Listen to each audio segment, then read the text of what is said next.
Yo, what is going on, everyone? My name is Nick, or the Notorious Fantasy, and in today's video, we're going to be talking about my top 24 ranked running backs for fantasy football in 2021. Inside today's video, we're going to be mainly focusing in on running backs 13 through 24, as I already did a video focusing in on running backs 1 through 12 in a video from earlier on in the week. Now, inside of today's video, I am going to be talking about the top 12 running backs, but not as much in depth as you can get in that video. So please make sure that if you want to learn in depth about running backs 1 through 12, you check that video out. But before we get into the breakdown of running backs 13 through 24, I would like to ask, if you do end up enjoying today's video and you end up having a great time and you are new to the channel, to please make sure that you hit that subscribe button down below. Not only is it free, I put out content every single day to help you guys win your 2021 fantasy football championship. And while you're down there, whether you are new to the channel or not, please make sure that you hit that like button down below to help boost this video up the algorithm so that more beautiful people like yourself can see today's video. I'd also like to let you guys know that my rankings are available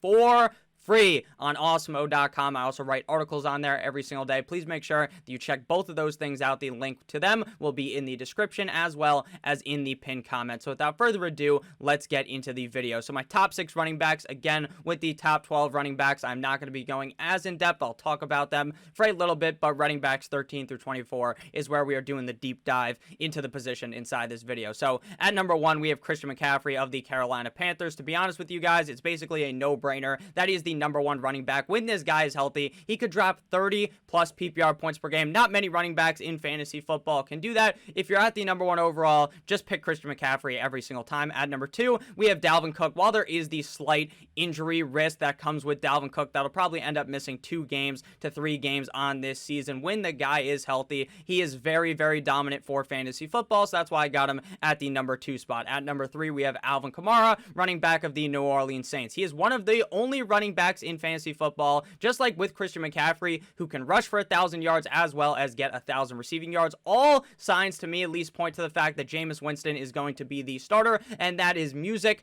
to my ears for Alvin Kamara. If Taysom Hill was the starter, I would definitely be a lot more worried about Alvin Kamara, but with where we stand right now, I believe Jameis will be the guy, and that Alvin Kamara could potentially finish as the number 1 overall running back in fantasy football. At number 4, we have Derrick Henry of the Tennessee Titans. While he has absolutely zero pass catching upside because this guy has bricks for hands, at the end of the day, he still has the potential to rush for like 2,000 plus rushing yards, which is something that basically no other running back in football is going to be able to do. So I still like Derrick Henry as my running back 4. I could really see him finishing anywhere from like running back 2 to 5, but I think it's going to be very difficult for him to become the number 1 guy in PPR or half PPR with virtually no receiving upside. At number 5, we have Aaron Jones, running back of the Green Bay Packers. This is an offense that I believe is going to be very high powered yet again in 2021. I believe they're going to be seeing a whole lot of points scored on this team, so I'm very excited to get running back Aaron Jones yet again in 2021, coming off of 2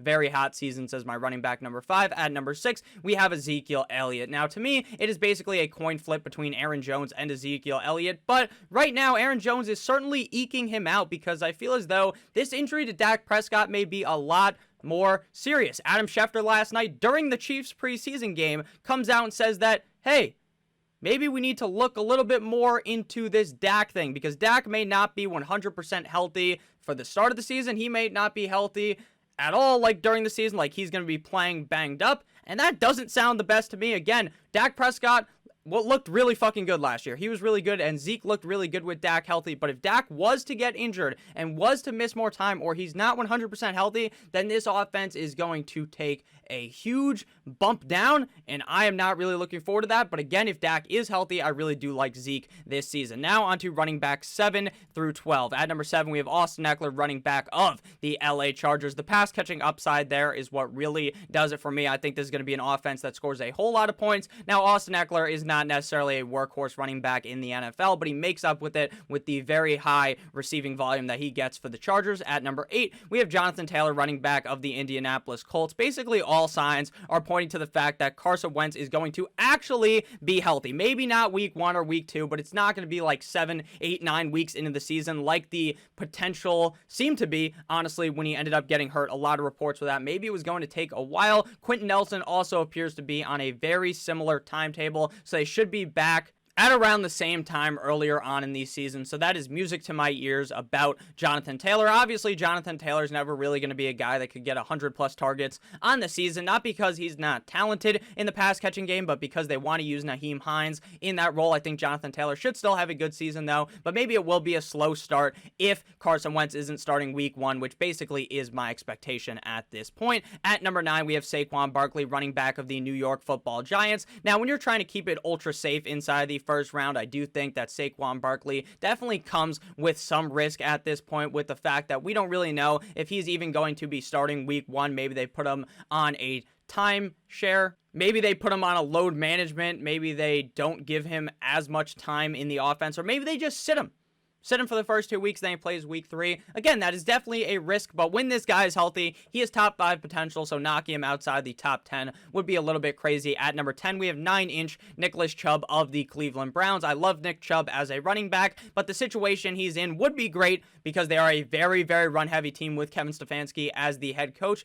But obviously, Kareem Hunt is still there. He is still going to be taking away valuable carries, valuable receptions, especially from Nick Chubb. So again, I think he's going to be fine. But to me, I don't really see too much top 5 potential out of Chubb unless Kareem Hunt was to get hurt. At number 11, we have Najee Harris, running back of the Pittsburgh Steelers. While I believe the Pittsburgh Steelers are going to be an ultra pass-heavy team, I do believe that Najee Harris is still going to be able to get his in this offense, especially in the receiving game. Closing in the top 12, we have Antonio Gibson of the Washington Football Team. Now, Kyle Allen, the backup quarterback of the Washington Football Team, probably the 3rd string quarterback at this point with Taylor Heineke ahead of him, came out and said that they're going to try to use Antonio Gibson in the Christian McCaffrey role. I'll believe it when I see it. I think he's talented enough to do that, but it appears that they want to be using J.D. McKissick on 3rd downs, which definitely hinders the upside of Antonio Gibson potentially being a workhorse running back. So now into running backs 13 through 24, where you guys are going to be getting the full breakdown of each player. At number 13, we have running back of the Cincinnati Bengals, Joe Mixon, underdog ADP, running back number 12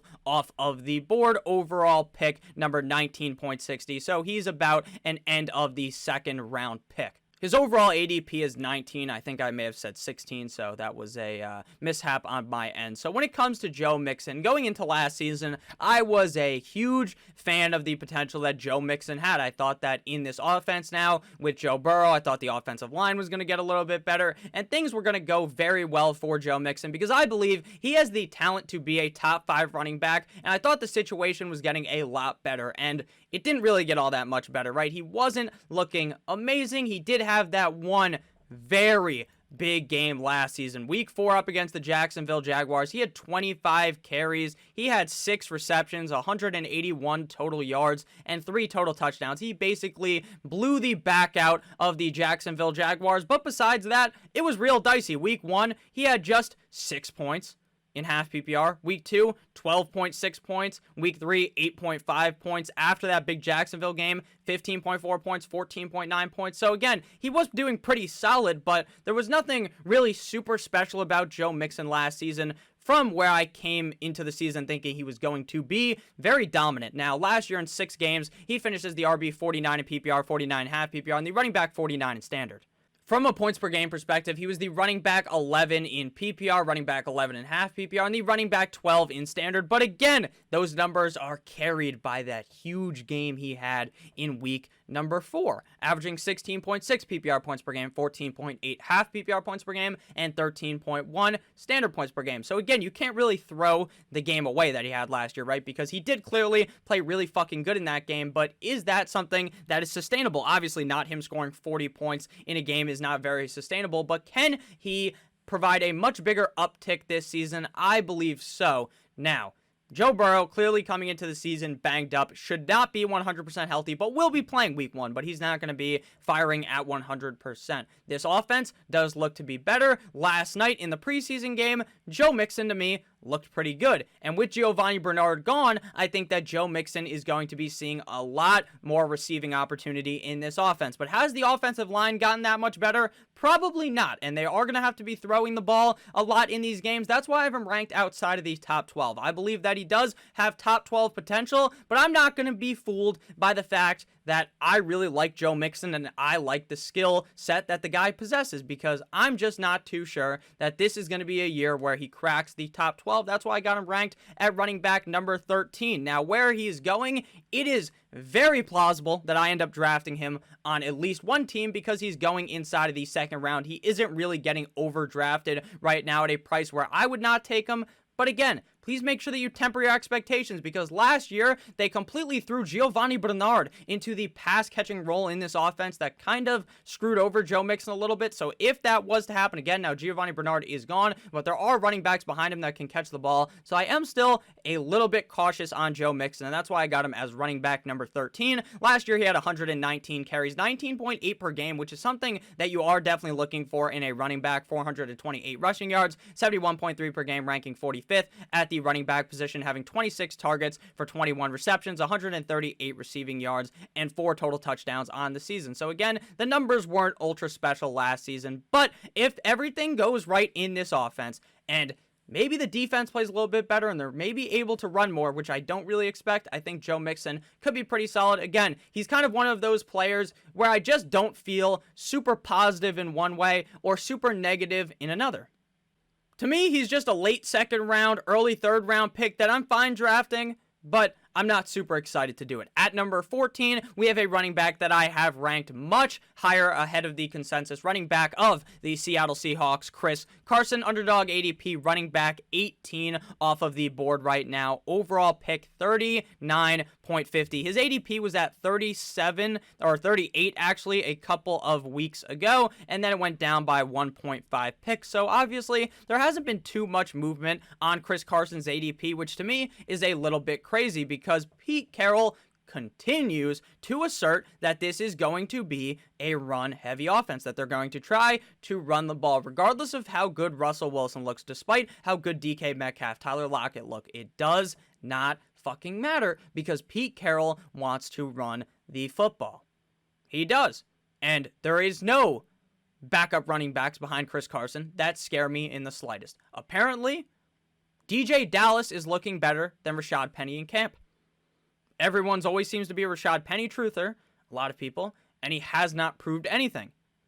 So, Chris Carson is the clear lead back here with receiving upside, and when this guy is healthy, he's typically a top 12 running back in those games on an offense that, again, should be more run-heavy this season. If the defense starts playing like the defense at the end of last season, where they were actually good and they weren't having to throw the ball so much, that Chris Carson could be seeing a huge workload in this offense. And again, he's coming off the board as running back 18. I have him ranked as 14, so he's going around the 4th round. To me, that is a chef's kiss, beautiful price to be paying for Chris Carson, who in 12 games last year was the running back 19 in PPR, 17.5 PPR, and the running back number 16 in standard, averaging 15.6 PPR points per game, 14.1 half PPR points per game, and 12.6 standard points per game, meaning on a points per game perspective, he was the running back 14 in PPR, 14.5 PPR, and the running back number 13 in standard. Again, he does have pass catching ability that not a lot of people point to. He only did play in 12 games last season, but he had 46 targets,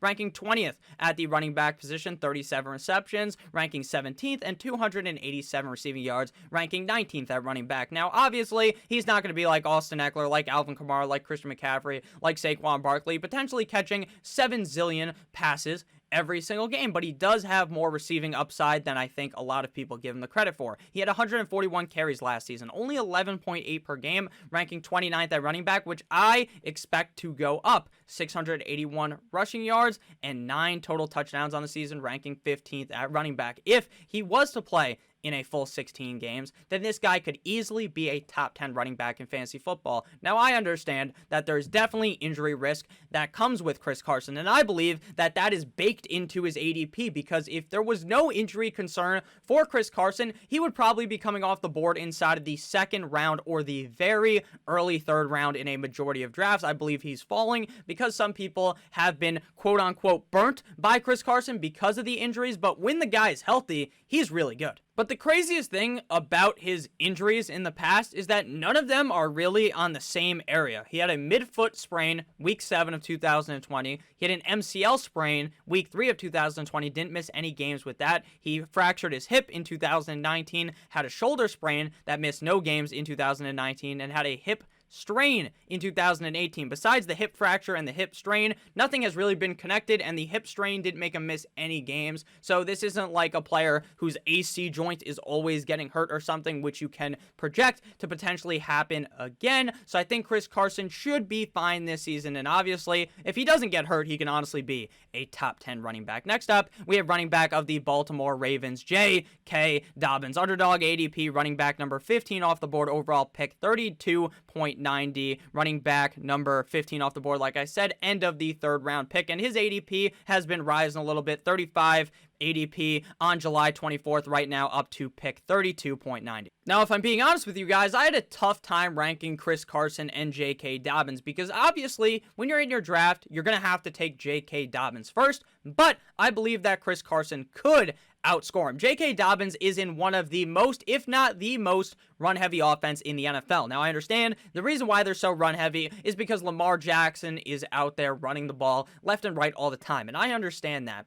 but that doesn't take away from the fact that, there's going to be involved plays where, you fake it. They think that Lamar has the ball, and then bada bing, bada boom, J.K. Dobbins has it. They're still going to be running the ball at a super duper high rate. And it's not like Lamar Jackson's running the ball every fucking time that they rush the ball. Last year, J.K. Dobbins was stuck in what I would describe as a three-headed dragon backfield. It's Dobbins, it's Edwards, aka Gus Bus Edwards, and it is Mock Ingram.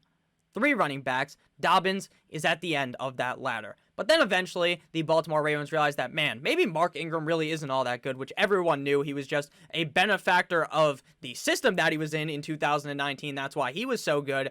And then Dobbins obviously was eventually just taking over because he was a lot better, and they started healthy scratching Mark Ingram. It was either that or they just stopped playing him. I don't remember which one it was, but he was barely getting any use deep down the stretch of the season, and that's when we started seeing J.K. Dobbins really start to put up big numbers. Now, week 1, J.K. Dobbins actually did play pretty good, finishing as running back 19.5 PPR on that week, but after that, they kind of weren't really using him as much, but towards the end of the season, he started putting up some solid numbers. From week 11 all the way until week 17, he was a very solid and a very, very safe running back. Now, this is because on those stretch of games, he scored a touchdown every single game, and in week 17, he scored 2 touchdowns. Now, I know that is not something that is sustainable, right? You're not going to score a touchdown every single fucking game of the season, unless you're Robert Tonyan or something, who seems to score a touchdown every single game for the Green Bay Packers. But we could see him in a lot of these games scoring a touchdown, with Mark Ingram now gone, with J.K. Dobbins being the lead back, and with the fact that I believe J.K. Dobbins is a very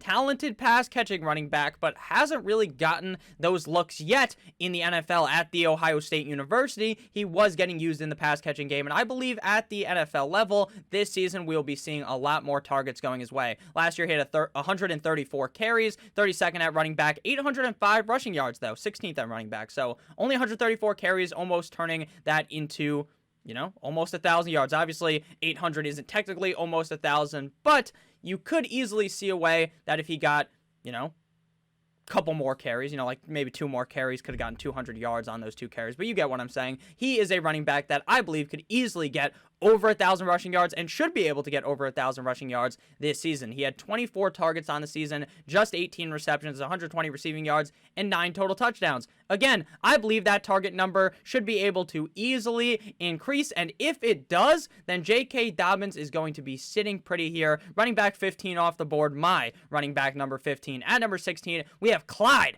Edwards-Helaire, running back of the Kansas City Chiefs. Underdog ADP, running back number 14. Now, in the preseason game last night, he suffered a slight ankle sprain is what they're calling it right now. Again, not great to see, but it could be a lot worse. It could have been a severe, like his ankle could have fucking broken or something. So obviously, not the worst case scenario there, but definitely something to monitor. Right now, coming off the board as running back number 14, overall pick 23.0 off the board. While the ADP suggests that maybe he could fall into the 3rd round in a lot of drafts, most times I have been drafting, I have seen Clyde Edwards-Helaire cemented inside of the 2nd round. Last season, playing in 13 games, Clyde Edwards-Helaire finished as the running back 22 in PPR, 22.5 PPR, and the running back number 22 in standard, averaging 13.5 PPR points per game, 12.2 half PPR points per game, and 10.8 standard points per game. Meaning, from points per game perspective, Helaire was the running back 23 in PPR, 24.5 PPR, and the running back number 26 in standard. Now, earlier on in the season, before they brought in Le'Veon Bell, Clyde Edwards-Helaire was looking ultra consistent game in and game out. And then once they brought Le'Veon Bell in, things kind of started to go downhill for Clyde Edwards-Helaire. Why did they bring Le'Veon Bell in? Probably because Clyde Edwards-Helaire isn't the greatest goal line back. Why is it that he's not a great goal line back, you may ask? It's because he's 5'7", 207 pounds. He's not built like a goal line running back, but he will still be given the chances this year. And if they do not bring anyone in, which is what it seems like they're not going to bring in someone that's going to really spell Clyde Edwards-Helaire, I think he could be a top 12 running back right now, coming off the board as running back number 14 overall, running back 16 in my rankings. Last year, he had 181 carries, 803 rushing yards, both ranking 17th at the running back position, as well as having 55 targets for 36 receptions, 297 receiving yards, and just 5 total touchdowns on the season, ranking 35th at running back. Clyde Edwards-Helaire last year was getting severely overdrafted. Now, I'm going to be honest with you. I was with the consensus. I wasn't ultra high on Clyde Edwards-Helaire, but I thought, hey, maybe he's worth a first-round pick. So I wasn't over there picking him at like running back 5 like some people were, but I was fine taking him at the back end of the first round, maybe the last 2 picks of the first round. But obviously, that didn't end up paying off, and it's because we had way too high of expectations for a rookie running back in a situation that could be described as amazing. It is the perfect situation. He is on probably what would have been thought of as the best team in the NFL, the best offense in the NFL, the reigning Super Bowl champions at the time, and he gets drafted inside of the first round. This is just all things that would point towards an amazing season for a running back. But obviously, things didn't go that way. He ends up getting hurt. He ends up getting screwed over a little bit by Le'Veon Bell, and he has just an all-right season. So a lot of people in their head, they have Clyde Edwards-Helaire as a bust right now. They're thinking, you know what, last year, Clyde Edwards-Helaire took me out back, shot me in the back of the head like Lenny when he was looking at those fucking rabbits in Of Mice and Men,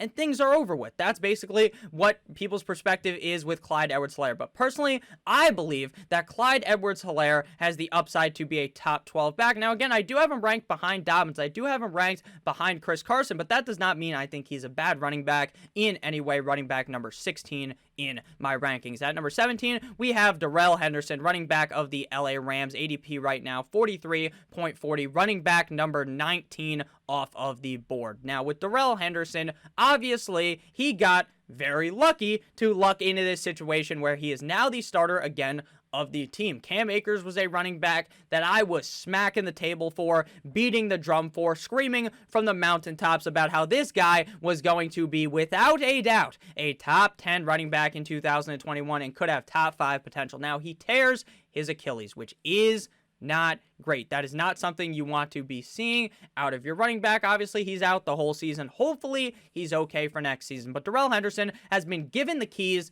of the backfield on a team that is going to be, in my opinion, very fucking good. A team with a strong defense that can run the ball late, and a team that I believe could win the Lombardi Trophy, can win the Super Bowl. Darrell Henderson, he's not Chris Carson, like I just said. He is just not. But in the situation he has been put into, he could put up, maybe not top 10 numbers, but easily could be a running back 2 in fantasy football that you can rely on week in and week out. He's coming off the board running back 19. I got him at running back number 17. I think his upside is huge, though, because it doesn't appear they're going to bring in another running back to screw Darrell Henderson over. Now, earlier on, right when the injury happened to Cam Akers, I was saying to be cautious with Darrell Henderson. Not that Darrell Henderson was going to be bad, or not to, really just not to overreact to the situation. Don't put all your eggs into the basket, because there was still a chance that right after that, they call up, they get the phone out, they say, hey Le'Veon, you want to come to town? Or hey, Frank Gore, you want to show up? Or hey, Todd Gurley, you want to have a reunion here in LA? That's what I thought was going to happen, but that did not happen. The running backs behind Darrell Henderson, Xavier Jones, Jake Funk. Sure, they're fine running backs, but they are not going to contend with Darrell Henderson for touches in this backfield. And with him being the lead guy with pass catching ability, this could lead to a very positive season for Darrell Henderson. Last year, again, he was the starter at the rip of the season, and then Cam Akers took over. Why? Because Cam Akers is a much better running back than Darrell Henderson, but that shouldn't necessarily be a reason to beat down on Darrell Henderson, because when he's been given the opportunity, he's actually been relatively solid. He had 138 carries on the season, 626 rushing yards, 24 targets, 16 receptions, 155 receiving yards, and 6 total touchdowns on the season. In 15 games, he was the running back 36 in PPR, 36.5 PPR, and the running back number 31 in standard, averaging 8.7 PPR points per game, 8.2 half PPR points per game, and 7.6 standard points per game. Meaning, from points per game perspective, he was the running back 44 in PPR, 42.5 PPR, and the running back number 37 in standard. So obviously, not the greatest numbers, but that's because he wasn't given the lead role. Malcolm Brown is also gone, so Darrell Henderson is not going to be getting his touchdowns vultured by that big motherfucker anymore. So, I think that Darrell Henderson is a steal where he's going right now, and I am very excited to be drafting him. But before we get into the breakdown of my number 18 running back, David Montgomery, I'd like to ask if you guys have ended up enjoying thus far. We're about halfway through the video, to please make sure that you hit that subscribe button down below. Not only is it free, I put out content every single day to help you guys win your 2021 Fantasy Football Championship. And again, while you're down there, please make sure that you hit that like button down below. So next up, we have running back of the Chicago Bears, David Montgomery. Now, just like with Chris Carson and J.K. Dobbins, I was having a mental battle with myself. Montgomery or Darrell Henderson? And honestly, if tomorrow I told you to draft David Montgomery over Darrell Henderson, don't be surprised, because that is how close they are in my head. Now, last year, David Montgomery was fucking amazing. David Montgomery was a running back that I was advocating for at the highest of degree. I was saying that David Montgomery has this top 10 potential, top 5 potential. Guess what? Last year in 15 games, he was the running back 4 in PPR, 4.5 PPR, and running back 6 in standard. But this was mainly because Tariq Cohen ended up getting hurt, and because deep down the stretch of the season, he had this cupcake matchups. He had all these cupcake matchups, and he was just devouring these defenses. The biggest factor, though, leading to this success just had to be Tariq Cohen getting hurt, because prior to Tariq Cohen getting hurt, David Montgomery was getting fucked completely in the receiving aspect of the game. He wasn't getting too many dump-offs because they were just going to put Tariq Cohen in the game to get those, which sucks. But Tariq Cohen is banged up right now. But what happens when he comes back, right? That's what we have to protect. What happens when Cohen comes back? Is he going to get thrown into that role and catch the passes again? Maybe. Maybe not, but that's where the risk comes with David Montgomery. He's also another running back that I could see finishing inside the top 12. Basically, all of these guys inside the top 24 until we get to a point where then things start to fall off a cliff. Because inside of the top 24, things aren't all fine and dandy. Once we get to running back 22, even maybe running back 21, things start to get very, very dicey. So I do think that David Montgomery has top 12 potential. He was the running back 4 in PPR last year, 4.5 PPR, running back 6 in standard, playing in 15 games, averaging 17.7 PPR points per game, 15.9 half PPR points per game, and 14.1 standard points per game. Meaning, from a points per game perspective, he was the RB 8 in PPR, 9.5 PPR, and the running back number 10 in standard. So clearly, he is a running back that has the skill set to do it. But with Tariq Cohen there, the receiving upside goes down the fucking gutter. It just does. Last year, he had 68 targets, one off of being very nice 4.5 per game ranking, 5th at running back, 54 receptions, 4th at running back, 438 receiving yards, 3rd at running back. But if you look at the game log, you can very clearly see that there was an increase in targets after Tariq Cohen got hurt. There just was. There was 3, 3, 3, 6, 8, 5, 5, 5, 3, 6, 4, 4, 2, 2, 9. And I'm not speaking in Morse code. If that's how you use Morse code, maybe I need to start tapping. But those are his game log of targets. And I'm going to tell you exactly where Tariq Cohen got hurt and explain it to you. Tariq Cohen played in the first 3 games of the season, in which Montgomery had 3 targets, 3 targets, 3 targets. And then after that, we see 6 targets, 8 targets, 5 targets, 5 targets, 3 targets, 6 targets, 4 targets, 4 targets, 2 targets, 2 targets, then 9 targets. So clearly, there was an influx more of targets in this offense once Tariq Cohen ended up getting hurt. how is this offense going to look under Andy Dalton? I would presume either better than with 9-inch Nick Foles and Mitch Trubisky under center, or probably exactly the same. Once Justin Fields takes over, the upside does increase for David Montgomery, and I think he could be a very, very good running back in that case. So again, with Montgomery, I'm a little bit more cautious because Tariq Cohen isn't necessarily out week 1. Now, it's not looking great for him, right? It seems like he may miss some time, but he could be back maybe week 2, week 3, and if they insert him back into the game how they used to use him, then things aren't going to look the greatest for David Montgomery. So he's definitely a risk, but he does have a lot of upside given the chance that he does become the lead back there and they kind of throw Tariq Cohen to the wayside. Next up, we have running back 19 through 24. At number 19, we have Mike Davis, running back of the Atlanta Falcons, underdog ADP, running back 23 off the board right now, overall pick 62.5. Going inside of the 6th round, Mike Davis, to me, is a must draft running back, a league-winning running back. I've talked about this ad nauseum on my channel, so I'm not going to go ahead and sit here for 10 minutes, get on my knees, and metaphorically suck off Mike Davis's fantasy football value. But what I'm going to tell you right now is his stats. I'm going to list off why I like him, and then we're going to stop talking about Mike Davis because in reality, I really have talked about this guy so much on my channel. So Mike Davis, in the offseason, switched teams from the Carolina Panthers to the Atlanta Falcons. Last year in Carolina, in 15 games, he was the RB12 in PPR, 15.5 PPR, and the running back 18 in standard, averaging 13.8 PPR points per game, 11.8 half PPR points per game, and 9.8 standard points per game. Meaning, from a points per game perspective, he was the running back 21 in PPR, 27.5 PPR, and the running back number 30 in standard. All solid numbers for Mike Davis. Now, I understand that he is on a different team now. Last year, he was on Carolina. No one expected him to do any good, for good reason, because he's behind Christian McCaffrey. Christian McCaffrey only plays in 3 games. Mike Davis steps up, and he balls the fuck out. Now, he goes to Atlanta. And I understand, last year, a lot of people were very high on Todd Gurley. I was not. I was all against drafting Todd Gurley because of his knee injury. And would you have guessed it?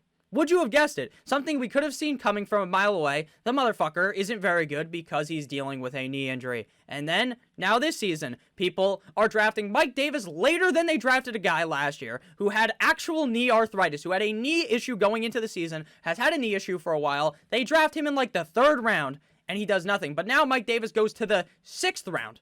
He's falling to the 6th round, and he is maybe not a better running back than Todd Gurley, but a healthier running back than Todd Gurley, and he's projected to be in the same role Todd Gurley was in, but he's going to actually, hopefully, be healthy. There's no injury risk with him.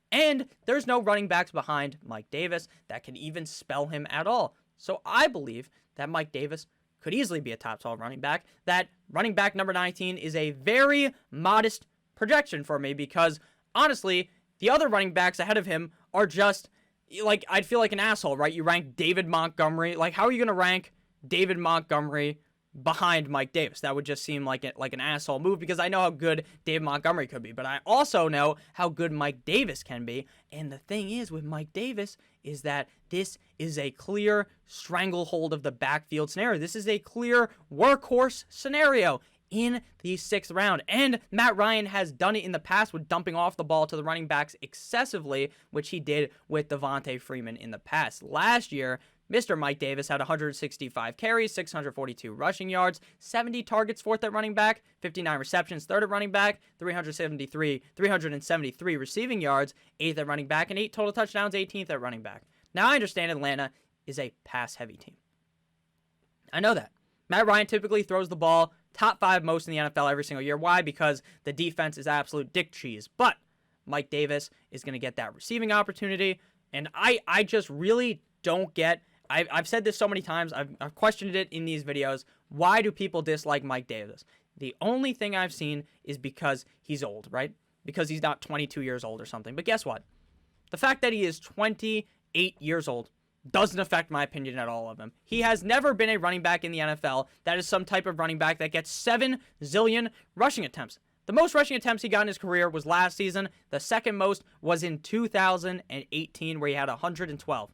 He has all the tread left on the tire. Sure, he was drafted in 2015, but he has never rushed the ball. He wasn't rushing the ball 7,000 times a season like Derrick Henry, to where now the fact is that he's played all these years is going to affect him. It's not going to. He's going to be perfectly fine in Atlanta. I am very high, higher than Snoop Dogg on a Tuesday night on Mr. Mike Davis. At number 20, we have DeAndre Swift, running back of the Detroit Lions. Underdog ADP right now, running back 16 overall, pick 34.30. Now, why do I have him ranked lower than consensus? Because I believe DeAndre Swift might give you a DeAndre Swift kick to the testicles, or to the lady parts downstairs if you are a woman. I know there are some women who watch these videos. Shout out to everyone who watches these videos. So DeAndre Swift, the reason why I feel like there might be signs to worry is because of what Dan Campbell has been saying about how this is going to be a running back by committee, a 1A, 1B, a hot hand approach between DeAndre Swift and Jamal Williams. Now, do I think Jamal Williams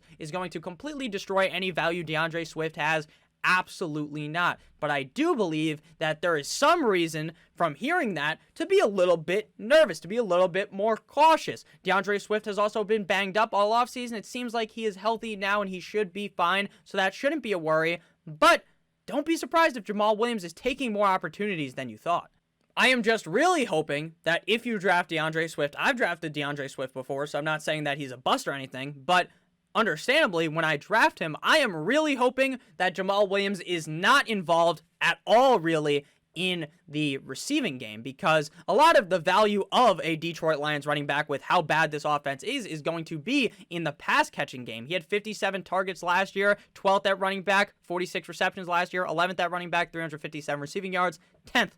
So again, he is a good pass catcher. He always has been out of Georgia.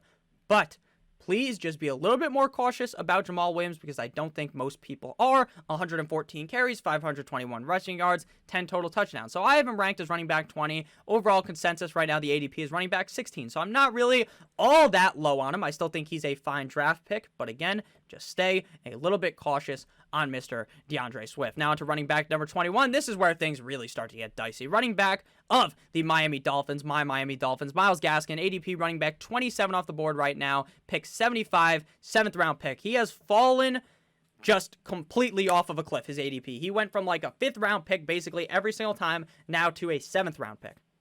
7th round pick for Myles Gaskin. Now I understand a lot of people believe this is going to be a committee. Malcolm Brown's going to be getting all the goal line touches. Salvin Ahmed is going to be doing all this. Now, there is a Dolphins game later today, preseason, and maybe I am wrong in this assumption, but I believe that eventually this is not going to be a committee, just like how last year it was a committee with Jordan Howard and Matt Breida, and it eventually became the Myles Gaskin show very early on in the season. Now, the reason why I believe this is because Malcolm Brown is terrible. He's a goal line running back because he's built like a fucking wrecking ball, but he can't even do that job. He's built like a goal line back, but he can't score. He can't. He's not that good. He's not that guy, pal. Salvin Ahmed, now I understand why you might want to worry about him. He's actually pretty good. But as a Dolphins fan, I genuinely believe that this is Myles Gaskin's backfield. Now again, it may not be in this preseason game you watch later. It may not be in the preseason game you watch next week, but it will be eventually in this season. So when you draft him, understand the risk of the fact that he may not be the starting running back on this team or the guy getting a lion's share of carries in this Dolphins offense for the first couple of weeks. But eventually, Brian Flores, he's smart. He's not stupid. He's going to realize that, hey, would you look at that? Malcolm Brown can't score a touchdown. He can't score. He just cannot. He'll get in a couple of times, but a lot of times he's going to get stuffed on the goal line. And then they'll realize that, hey, maybe Myles Gaskin should be given the ball more. And then, after that, he could be a top 12 running back, because last year that's what he was when he was the guy. In 10 games last year, he finishes the running back 28 in PPR, 27.5 PPR, and the running back 27 in standard, averaging 16.4 PPR points per game, 14.4 half PPR points per game, and 12.3 standard points per game. From a points per game perspective, he was the RB 13 in PPR, 12.5 PPR, and the running back 14 in standard. Right? He does this because he had 142 carries last year, which isn't very high, 584 rushing yards, but he was getting a lot of targets and receptions, 47 targets, 18th at running back, 41 receptions, 388 receiving yards, and 5 total touchdowns. This offense is going to use Myles Gaskin. Why wouldn't they? He is by far and away the best running back on this team. From my perspective, you flip the game on. From your perspective, you look at the training camp reports. From the beat reporter's perspective, everyone believes that Myles Gaskin is the guy. Now, obviously, Coach Flores may not believe so. He may think that he needs to roll these other guys out there. But I'm telling you, is eventually in this season, he is going to take over. And when he does, he he could be a top 10 player from points per game perspective. If you look at the game log last season, when this guy was on, from like week 5 on, he was amazing. In half PPR, week 5 against San Francisco, running back 8. Week 6 against the Jets, running back 7. Week 8 against LA, running back 17. Week 13, running back 16. Week 16 against the Las Vegas Raiders, running back 2. Week 17 against Buffalo, running back 14. So he is a guy that could potentially finish as a top 10 running back from points per game perspective. Again, there is the risk. That's why he's running back 21. But there's also upside baked in to that risk. So next up, we have running back number 22, Josh Jacobs of the Las Vegas Raiders. Now, what a fall from grace it has been for Josh Jacobs. Last year, first round pick in every single draft. And if he wasn't a first round pick, he was an early second round pick. He was a top 10 running back unanimously. And he finishes as that. 15 games, running back 8 in PPR, 8.5 PPR, as well as in standard. Averaging 15.4 PPR points per game, 14.3 half PPR points per game, and 13.2 standard points per game. Meaning, from a points per game perspective, Josh Jacobs was the RB 15 in PPR, 13.5 PPR, and the running back number 11 in standard. Josh Jacobs was very, very good last season. Now, going into last season, there was a lot of talk up, a lot of smoke, a lot of traction about Josh Jacobs getting more receiving work in this offense. And guess what happened? That did not happen. It didn't happen. Sure, there was a slight increase. In 2019, he had 20 receptions. Last year, he got 33. You don't know what they did in the offseason? They dismantled the offensive line. They rebuilt it. Sure, it won't be terrible, but in my opinion, it might not be as good as it was last season. Then they call up Kenyon Drake. John Gruden gets Kenyon Drake up on the phone. I don't know how to do a John Gruden accent, but he calls me and says, "Hey, Kenyon, why don't you come here?" And you know what that does to me? You know what that tells me? That John Gruden doesn't believe in Josh Jacobs, and that John Gruden does not give a fuck about Josh Jacobs potentially getting an uptick in receptions. Josh Jacobs probably will not get anywhere near 33 receptions this season, I believe, if Drake is healthy. Drake is a much better pass-catching back. Drake is also the best running back that Josh Jacobs has ever played with behind him. Maybe not like in the NFL, 100%. He is the best running back that Josh Jacobs has played with, and he is going to get touches as well as receptions in this backfield. He had 273 carries last year, third at running back, 1,064 rushing yards, 8th at running back, just 45 targets, like I said, 32 receptions, 238 receiving yards, and 12 total touchdowns, 4th at running back. Say Josh Jacobs' touchdowns go down, because say Kenyon Drake spells him a little bit, maybe steals some touchdowns, or maybe they're throwing more in the red zone. Maybe they are, because he had 65 red zone touches last year. Number 2 running back, 4.3 per game. Maybe they throw more in the red zone. Then what happens to Jacobs? He falls off the edge of a fucking cliff. He's going to be getting a lot less use this season. Now, Josh Jacobs' ADP on Underdog right now. Let me see. I'm going to scroll down real quick and tell you, because I don't remember if I did. 58.30 in the 5th round, running back 22. At that price, I have him ranked at running back 22, so I'll take him. But I understand that the upside is very limited with Josh Jacobs. But on Yahoo, on ESPN, NFL, CBS, where I'm doing these mock drafts, a lot of the time, Jacobs is like a 3rd or 4th round pick. And at that price, I would rather fight a fucking T-Rex and I get a pistol. The T-Rex will fuck my day up. I would rather go ahead and try to take my shot at killing this T-Rex versus drafting Josh Jacobs, because I honestly think there is no chance Josh Jacobs would pay off that 3rd round ADP. Again, I know I'm telling you his ADP is 5th round on Underdog, because on Underdog, most people are a lot sharper. They're a lot smarter than they are on Yahoo NFL. They just are. Your friends, your league, Stacy from fucking HR, Jim, your, I don't even know, Jim the office guy, you know, like from the actual office show. Those people you're playing with in your office league, your friends, they might not know they might not know Kenyon Drake is there, and they draft him in the 4th round. You don't know why, because he finished super high last season. They're drafting him in the 3rd round because of how he finished last season. Please do not draft Josh Jacobs in the 3rd or the 4th round. That is insane. At number 23, we have a running back that I have been always low on, and it's always worked out. Running back of the Philadelphia Eagles, Myles Sanders, ADP running back number 20 off of the board right now. Pick 49.60. So he's a 5th round pick right now, which is understandable, and I'm fine taking him in the 5th round. But in a lot of drafts, he's like a 4th round pick. And I feel like, again, we are stuck in a situation because all of these training camp reports have shown Myles Sanders be in a complete split share with these other running backs on the team, that he is not the head guy. He is not the alpha dog that we would want him to be. Because he's talented enough to be that, but he's never been given the opportunity to be that guy. Now, they switched head coaches. They went from Doug Peterson to Nick Sirianni. And guess what happened?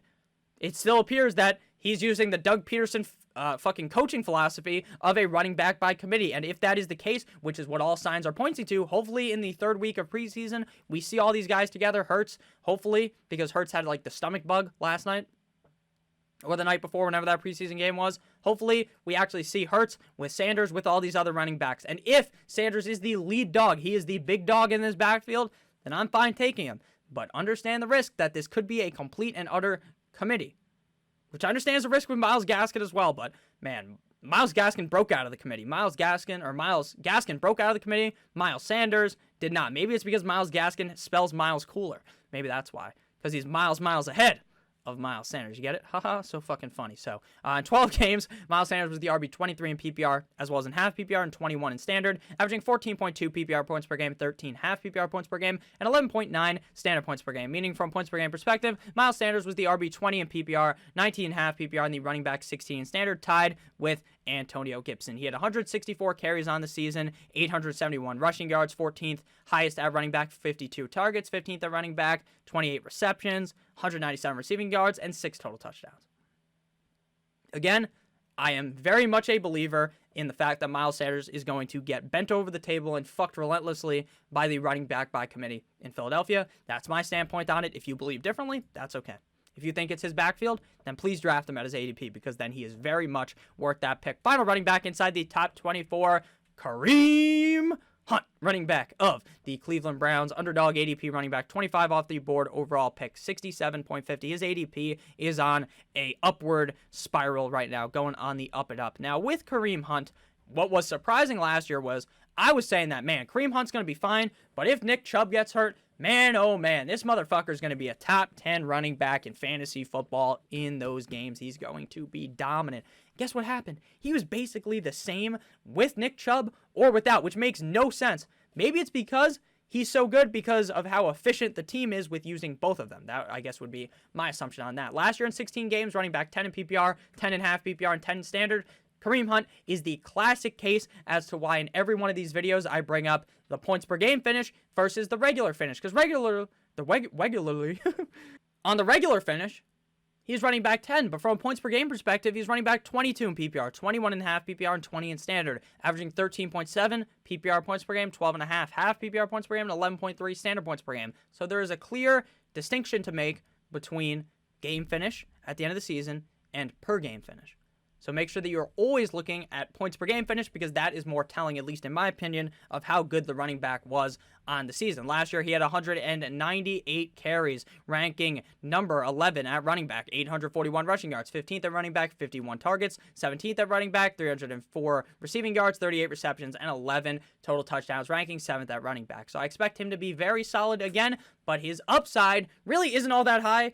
I think it should be higher if Chubb gets hurt, but it really wasn't last year. He's just a fine running back to draft when you're in the middle rounds. You're like, you know what? I need a running back that's safe. You know what? Kareem Hunt's not going to fucking make your team bust. He's not going to be terrible. I'm not going to just ejaculate in my pants when I click the draft button on Kareem Hunt, because he's just not exciting. He's a fine player. He's a safe running back, but the upside there is severely limited by Nick Chubb. If they were on two different teams, you could probably say that both of them are going to be top 8 running backs, but they're just on the same exact team. So thank you guys all so much for watching this video. If you did end up enjoying, please make sure that you hit that subscribe button down below. Not only is it free, I put out this content every single day to help you guys win your 2021 Fantasy Football Championship. And while you are down there, make sure you hit that like button as well. Check out my rankings as well as my articles linked down below in the description and in the pinned comment. I love each and every single one of you guys. I hope you had a great time watching this video. Happy Saturday. It's the weekend, baby. I love you guys. Make sure that you stay safe as always. Goodbye.